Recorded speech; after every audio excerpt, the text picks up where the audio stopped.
வணக்கம் மக்களே, இந்த வீடியோவில் நம்ம எதை பற்றி பார்க்க போகிறோன்னா, நம்ம வீட்டோட சமையலறை மற்றும் பூஜை அறையை எப்படி நம்ம வந்து சுத்தபத்தமாக பராமரித்து வச்சுக்கணும், அது மூலியமாக நம்மளுக்கு என்ன விதமான நல்லது எல்லாமே வந்து நடக்கும் அப்படின்றத தான் உங்ககிட்ட நான் வந்து ஷேர் பண்ணிக்க போகிறேன்.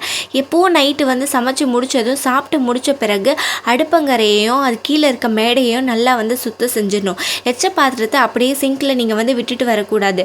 அடுத்த நாள் காலையில் பார்த்துக்கலாம், இல்லை வந்து வேலைக்கார அம்மா வந்து அடுத்த நாள் கழுவி வச்சுக்குவா, அந்த மாதிரி சொல்லிவிட்டு நீங்கள் வந்து எப்போவுமே வந்து எச்ச பாத்திரத்தை சிங்கில் வந்து அப்படியே விட்டுடக்கூடாது. ஏன்னா மகாலட்சுமி வந்து எப்போவுமே வந்து நம்ம வீட்டுக்கு வரும்போது முதல்ல வந்து நம்ம பூஜை அறைக்கு வந்து பார்க்க மாட்டாள்.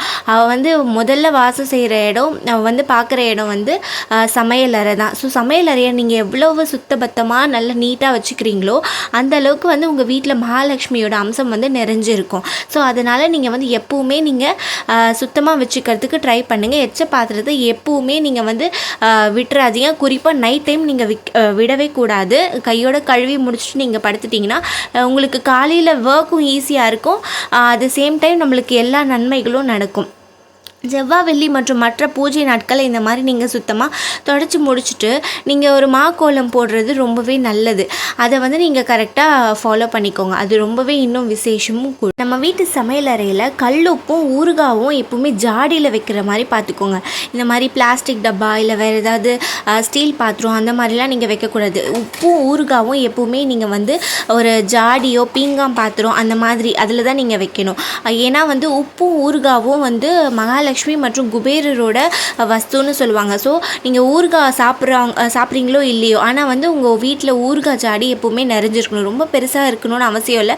ஒரு சின்ன ஜாடியில் வந்து எப்போவுமே ஊறுகாய் வந்து இருக்கிறது ரொம்பவே நல்லது. அதுதான் உங்கள் வீட்டுக்கு வந்து இன்னும் செல்வங்களையும் நலன்களையும் வளன்களையும் கொண்டு வரும். அடுத்து வந்து இப்போ இது எங்கள் வீட்டு மாடி தோட்டத்தில் இருக்க பூக்கள்.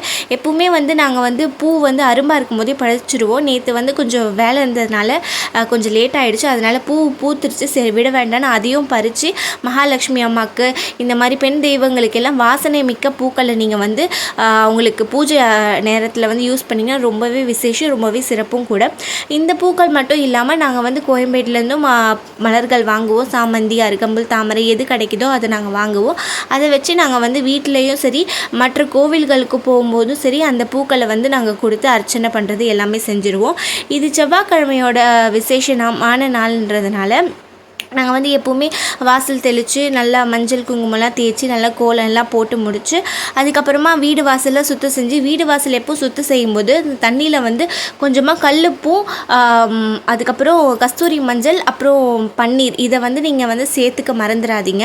சேர்த்து நல்லா தொடச்சி வந்தீங்கன்னா உங்கள் வீட்டில் எல்லாமே வந்து ஒரு பாசிட்டிவிட்டி நிறைஞ்சி ஒரு குட் வைப்ஸோடு இருக்கும். அவ்வளோதாங்க, செவ்வாய்க்கிழமையோட பூஜை முடிஞ்சாச்சு. வீடியோ உங்களுக்கு பிடிச்சிருந்தால் லைக் பண்ணுங்கள்.